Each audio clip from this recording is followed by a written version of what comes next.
안녕하세요 여러분, 케빈 제다이 박사입니다. 천국의 분위기가 있는 은밀한 처소에 오신 것을 환영합니다. 오늘은 여러분의 운명에 대해 이야기하는 프로그램의 세 번째 부분을 계속해서 진행할 예정입니다.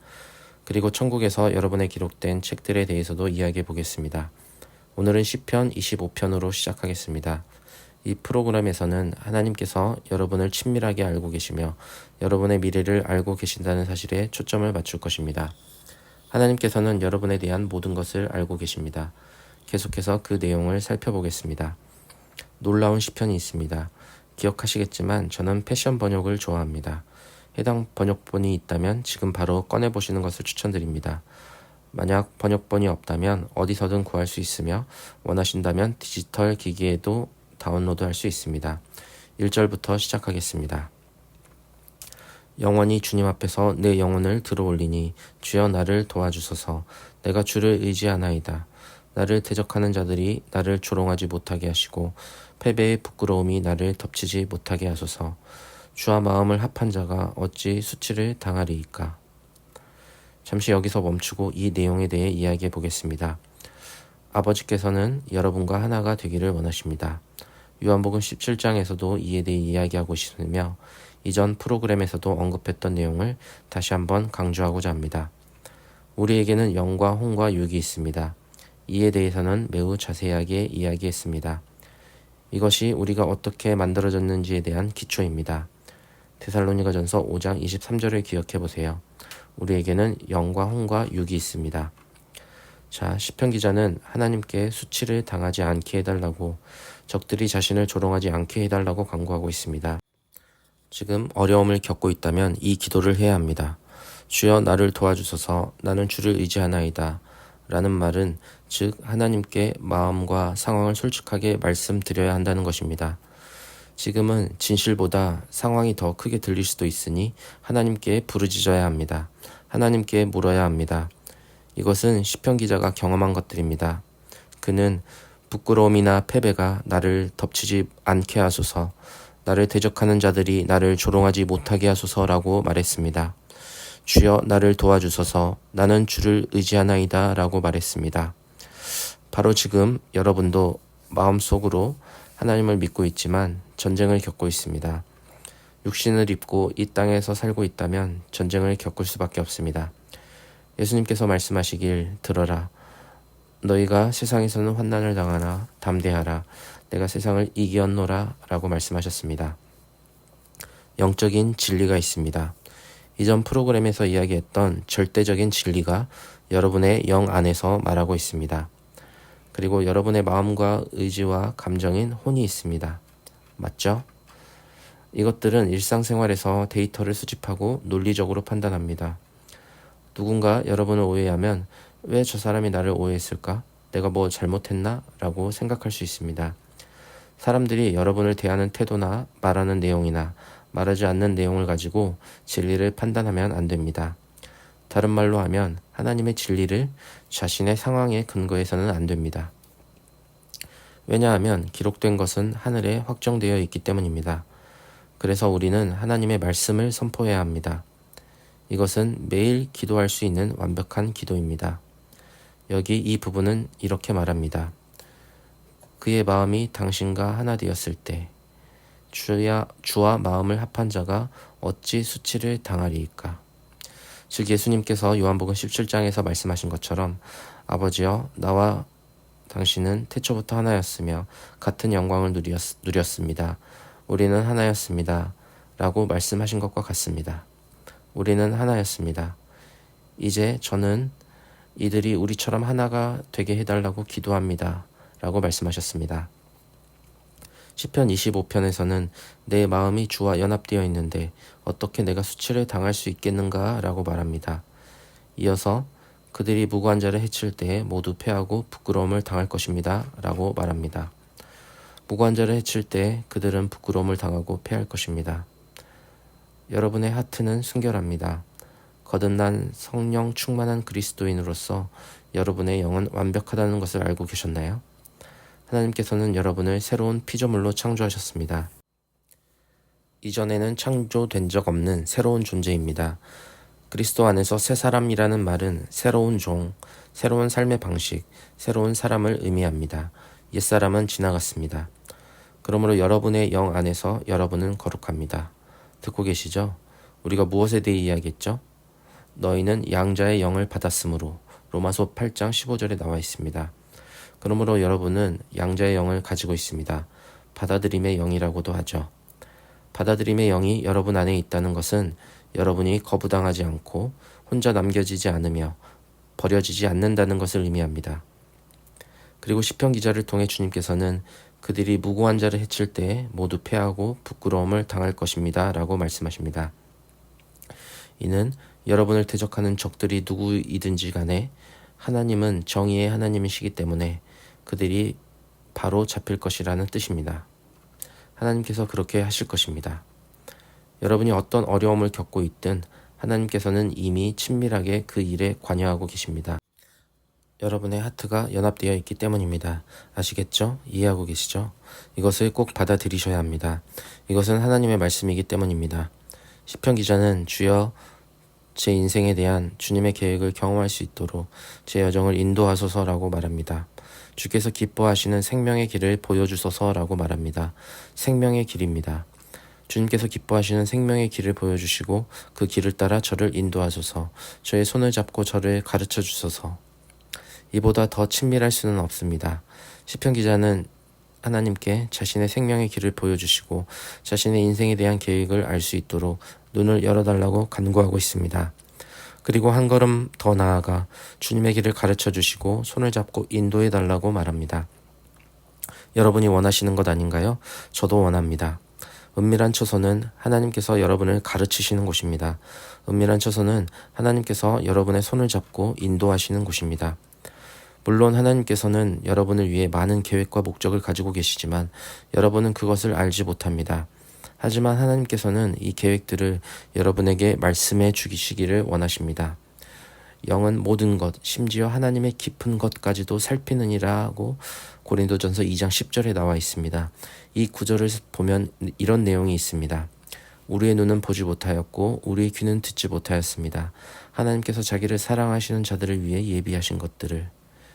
그러나 그것을 성령을 통해 우리에게 보이셨습니다. 그리고 더 내려가면 그리스도의 마음을 가졌느니라고 하여 이러한 것들을 실제로 이해할 수 있다고 말합니다. 하나님께서는 이러한 것들을 여러분에게 계시하기를 원하십니다. 어떻게 그렇게 하실까요? 은밀한 처소에서 이루어집니다. 천국의 분위기가 있는 그곳에서 이루어집니다.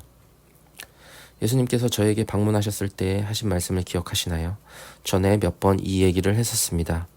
주님께서는 저에게 무엇이 너를 괴롭히느냐라고 물으셨고 저는 그것에 대해 생각해야 했고 그것이 무엇인지 주님께 말씀드렸더니 주님께서는 그 뿌리가 무엇이냐고 물으셨고 저는 그것을 몰랐기 때문에 충격을 받았습니다.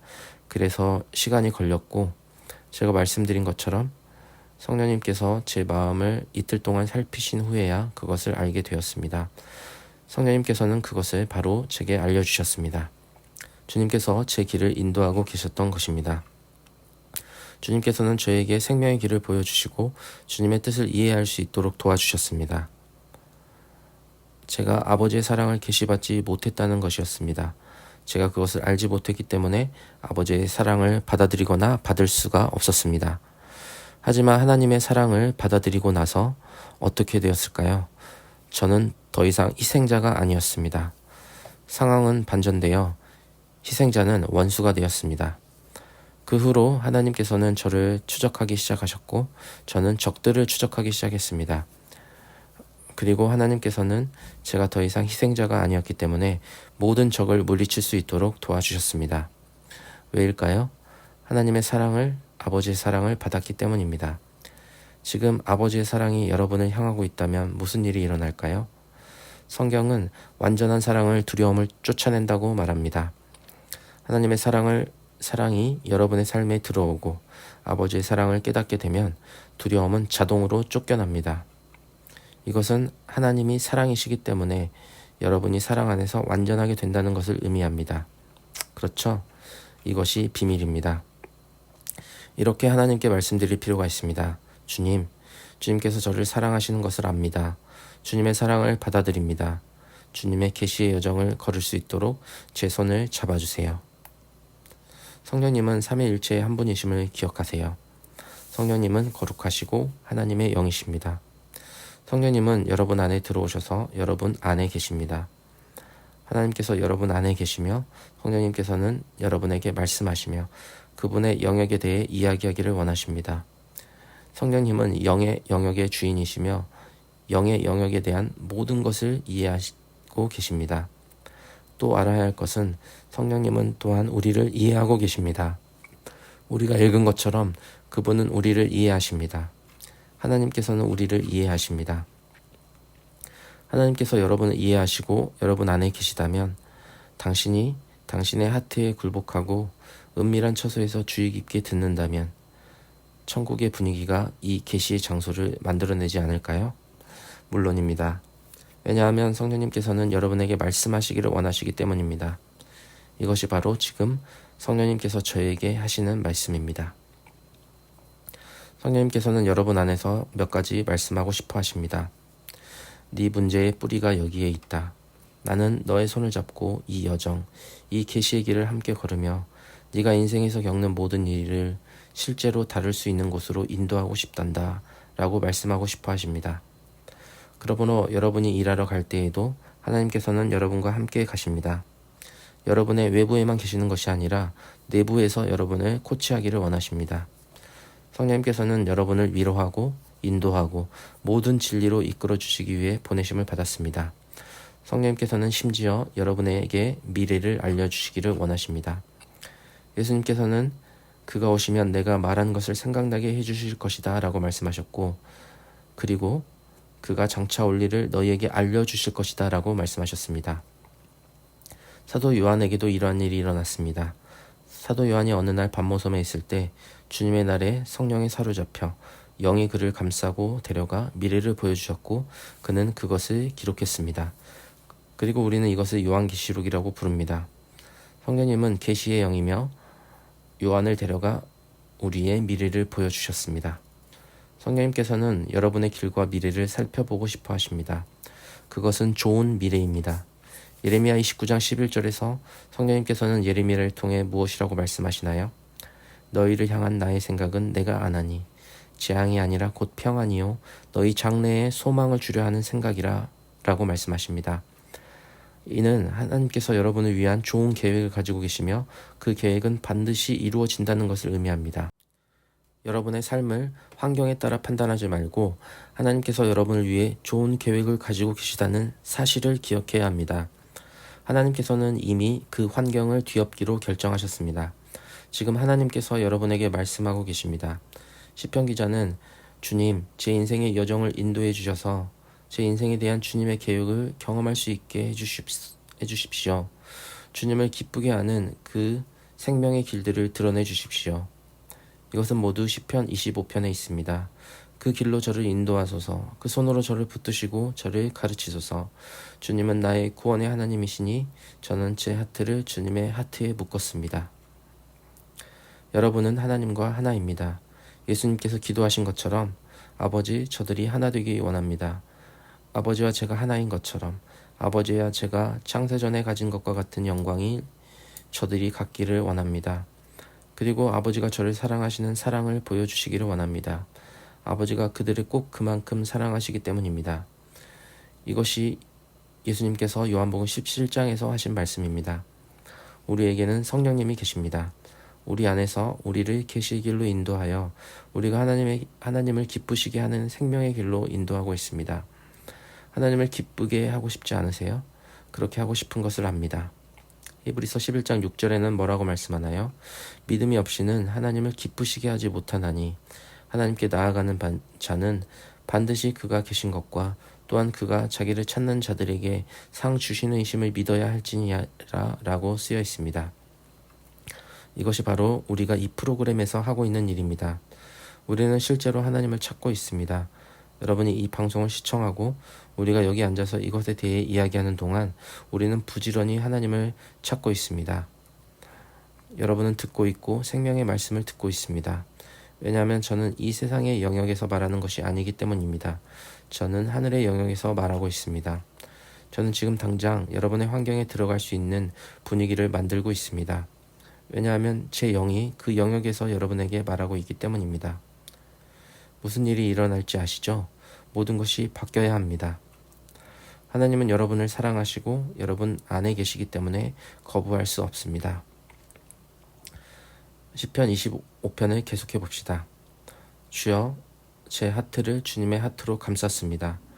젊은 날의 실패를 용서하시고 미숙함으로 인한 죄를 눈감아 주소서. 주님, 내게 은혜를 베푸소서. 항상 사랑의 눈으로 나를 바라봐 주소서. 얼마나 좋습니까? 자비와 긍휼이 가득한 용서의 눈. 주님이 나를 생각하실 때 주님이 나를 사랑하시고 돌보시는 것처럼 나를 보아주소서. 주님은 내게 얼마나 좋으신 분이신지요. 사람들이 주님께 나아갈 때 주님께서 얼마나 쉽게 기뻐하시는지 알게 됩니다. 매우 신실하시고 진실하신 주님. 이것은 저를 자유롭게 해주기 때문에 여러분도 자유로워지지 않나요? 저는 이 말씀을 여러 번 읽었지만 읽는 것만으로도 하늘의 분위기가 제 환경에 바로 들어왔습니다. 그리고 저는 이것이 지금 여러분에게 은혜를 끼치고 있다고 믿습니다. 여러분은 이제 돌아갈 수 없다는 것을 이해해야 합니다. 하나님께서는 여러분 자신에 대한 진실을 말씀해 주셨습니다. 하나님의 말씀을 통해 여러분이 걸어야 할 길이 있고 그분이 여러분을 돕기 원하신다는 것을 보여주셨습니다. 지금 성령님께서 제 하트에도 말씀하고 계십니다. 성령님께서는 제가 말한 하늘의 절대적인 진리를 사람들이 붙잡아야 한다고 말씀하고 계십니다. 마치 예언처럼 말씀하고 계신다는 것을 알고 있습니다. 성령님께서는 바로 지금 이렇게 말씀하고 계십니다. 나의 백성들은 내가 말한 진리를 붙잡아야 한다. 그것은 절대적이다. 나는 나의 백성들을 절대적으로 사랑한다. 그렇습니다. 주님께서는 나는 너를 절대적으로 사랑한다 라고 말씀하고 계십니다. 주님께서는 예수 그리스도를 통해 여러분을 찾으셨습니다. 주님께서는 여러분을 거부할 수 없는 존재로 여기십니다. 예수님께서는 거듭남의 경험을 통해 여러분을 하나님 앞에 완벽하게 옷 입히셨으며 여러분의 영은 새롭게 되었습니다. 여러분은 그리스도 안에서 새로운 피조물이며 예수님의 보혈은 여러분의 모든 죄, 과거의 모든 죄를 깨끗하게 씻어줍니다. 오늘이나 어제 죄를 지었더라도 예수님께 나아가 죄를 고백하면 성경은 주님은 신실하시고 공의로우셔서 모든 죄를 사하시고 모든 불의에서 깨끗하게 하실 것이라고 말씀합니다. 그러므로 주님께서는 여러분을 깨끗하게 하실 것이며 여러분은 매일 죄를 고백할 수 있습니다. 여러분은 내면의 모든 것을 깨끗하게 유지할 수 있으며 주님과 함께 아주 짧은 목록을 유지할 수 있습니다. 쌓아두지 말아야 한다는 것을 알고 있습니다. 항상 시편 기자와 같아야 합니다. 그는 이렇게까지 말합니다. 그들이 범죄했을 때에도 올바른 길을 기쁨으로 가르치십니다. 겸손한 자에게 길을 보여주시고 가장 좋은 결정으로 인도하소서. 그들을 진리로 훈련시키는 계시의 빛을 비추소서. 주님의 모든 길은 사랑스럽고 신실하니 그의 언약의 길을 따르는 자들에게 그러합니다. 이것은 여러분이 기도할 수 있는 놀라운 기도이며 묵상할 수 있는 놀라운 기도입니다. 시편 25편에 있는 이 성경 구절은 제가 말씀드린 것처럼 패션 번역이 여러분의 연구와 묵상에 필요한 의미를 잘 전달해 줍니다. 시편 기자가 이 구절을 어떻게 표현했는지 생각해 보세요. 이것은 여러분이 겪고 있는 상황에 완벽하게 들어봤습니다. 지금 예수님께서는 겟세마네 동산에서 제자들에게 기도하라고 하셨습니다. 기억하시나요? 예수님께서는 한 시간도 나와 함께 기도할 수 없느냐라고 말씀하셨습니다. 그리고 영은 원하지만 육신이 약하도다 라고 말씀하셨습니다. 바울은 뭐라고 말했나요? 그는 육체는 영에 대하여 싸운다 라고 말했습니다. 실제로 육체는 영에 반대되는 일을 하고 싶어 하기 때문에 영의 적이라고 말합니다. 제가 여기서 말하는 것과 바울이 말한 것을 생각해 보세요. 이는 여러분의 영에 더 많은 관심을 기울여야 한다는 것을 의미합니다. 성령 안에서 기도하고 자신을 지켜서 가장 거룩한 믿음으로 자신을 세울 수 있습니다. 성령 안에서 기도하면 하나님의 사랑 안에 거할 수 있다고도 말씀하십니다. 따라서 이러한 구절을 읽고 연구하고 묵상할 때 하나님께서 여러분에게 가르침을 주고 계신다는 것을 깨닫게 됩니다. 잠언에서는 무엇이라고 말하나요? 그것은 지혜에 대해 이야기합니다. 나의 말을 들으라. 여호와를 경외하는 것이 지혜의 근본이라고 말합니다. 내가 말하고 있다. 내가 너에게 가르침을 주고 있다. 듣겠느냐? 이것이 여러분 안에 계신 성령님입니다. 신약에서는 여러분에게 이해를 주고 싶어 합니다. 따라서 하나님은 여러분에게 자신을 숨기는 것이 아닙니다. 하나님은 여러분에게 자신의 뜻을 숨기시는 것이 아닙니다. 바로 지금 여러분에게 말씀하고 계십니다. 이것이 바로 그것을 찾는 방법입니다. 이것은 하나님께 손을 내밀어 달라고 간구하는 여정입니다. 여러분은 중요합니다. 이제 이것을 기억하세요. 예수님과 함께 있을 때 그분의 눈을 바라보았는데 그 눈을 바라보았을 때 두 가지를 경험했습니다. 내가 가치가 있다는 것을 알았습니다. 내가 소중하다는 것을 알았습니다. 하나님께서 나를 다시 필요로 하셨기 때문에 내가 필요하다는 것을 알았습니다. 그래서 예수님께서 오셨고 모든 인간을 사셨습니다.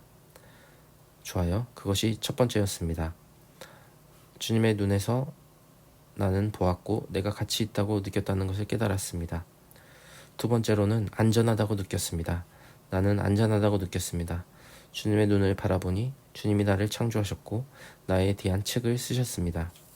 이제 말하는데 이것을 나에게서 아무도 빼앗아갈 수 없습니다. 나는 그것을 보았습니다. 나는 주님과 아주 가까웠습니다. 주님의 얼굴에서 한 발짝도 떨어지지 않은 곳에서 주님은 내가 어떻게 만들어졌는지 보여주셨습니다.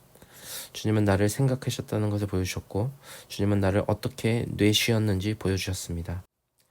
나는 살아있는 영이 되었고 어머니의 자궁에 있는 몸으로 가서 형성되었고 그 다음 태어났습니다. 그리고 나서 나는 천사들에 둘러싸여 내 인생을 살았습니다. 천사들은 내 길을 따라 나를 도와주려고 노력했습니다. 내가 불순종했던 때가 있었다고 말할 수 있는 그런 때도 있었습니다. 내 마음을 사용했던 때도 있었습니다. 제가 무슨 말을 하는지 아실 겁니다. 여러분이 무엇을 해야 하는지 안다고 생각하고 그것을 하고 이 아래에서 확인하지 않고 또 하나님께서 여러분의 하트에 말씀하시는 것을 기다리지 않았은 때가 있었을 겁니다. 여러분은 논리적으로 그리고 이게 최선인 것 같아 라는 생각으로 반응했습니다. 하지만 여러분은 영 안에서 기도할 수 있고 스스로를 세울 수 있고 이러한 것들을 알 수 있습니다. 천국에서 제가 경험한 것을 생각해 보세요. 지금 그 경험을 여러분에게 전하고 있습니다. 예수님은 저를 안전하게 느끼게 해주셨습니다. 저는 안전했습니다. 제가 왜 안전했는지 알고 싶으세요? 예수님이 이미 저에 대한 책을 쓰셨기 때문에 제가 질 수 있는 방법이 없었습니다. 지금 솔직하게 말씀드리는 겁니다. 예수님과 함께 있을 때 저는 제가 질 수 없다는 것을 깨달았습니다. 예수님을 믿고 성령님이 저를 도와 예수님과 함께 걷는 법을 가르쳐 주시도록 허락하면 실패할 수 없는 지점이 있다는 것을 깨달았어요. 네, 너무 좋아서 믿기지 않겠지만요. 하지만 여기에 뭐라고 쓰여 있나요? 이렇게 쓰여 있습니다. 그냥 제 손을 잡고 계시의 길로 인도해 주세요. 당신이 기뻐하는 길로 저를 데려가 주세요. 시편 기자가 말하는 것은 제대로 끝내고 싶다는 것입니다. 제대로 끝내고 싶지 않으세요? 지금 주님의 말씀은 이것입니다. 나는 이미 네가 제대로 끝내고 좋은 결말을 맺기로 결정했느니라. 나는 이미 너에 대한 이 아름다운 이야기를 썼느니라. 은밀한 처소로 들어가서 하늘의 환경이 네 존재에 스며들게 하고 여기에 쓰인 진리를 네가 이해하도록 허락하겠느냐? 이것은 주님의 말씀입니다. 여러분 중에는 죄를 용서받지 못했다고 느끼는 사람들이 있을 것입니다. 만약 여러분이 크리스천이고 예수님을 주님으로 고백했다면 여러분의 과거는 사라졌습니다. 만약 여러분이 거듭난 경험 후에도 죄를 짓거나 죄 가운데 있는 크리스천이라면 성경은 분명히 여러분이 죄를 고백하기만 하면 주님은 신실하시고 공의로우셔서 모든 죄를 용서해 주신다고 말씀하고 있습니다. 그러므로 지금 주님의 영이 말씀하시는 것은 만약 여러분이 용서받았다는 것을 의심하고 있다면 주님의 영이 여러분에게 말씀하고 있다는 것입니다. 이제 제 말을 들어보세요. 주님의 영께서 말씀하시길 여러분은 용서받았습니다. 주님께서는 지금 바로 그것에 대해 더 이상 생각하지 말라고 말씀하십니다. 그리고 걱정하지 마세요. 주님께서 말씀하시기를 당신의 과거 기록이 없다고 하십니다. 완전히 말소되었습니다. 즉 지워졌다는 뜻입니다. 천국에서는 파일이 사라졌습니다. 그러니 지금 이 용서를 받아들여야 합니다. 주 예수 그리스도의 이름으로 주 예수 그리스도의 보혈로 충분하며 당신이 용서받았다는 것을 여러분에게 알려드립니다. 지금 천국에는 아무 문제가 없습니다. 주님께서 당신의 죄를 용서하셨습니다. 함께 해주셔서 감사드리며 다음 프로그램도 계속 시청해주세요.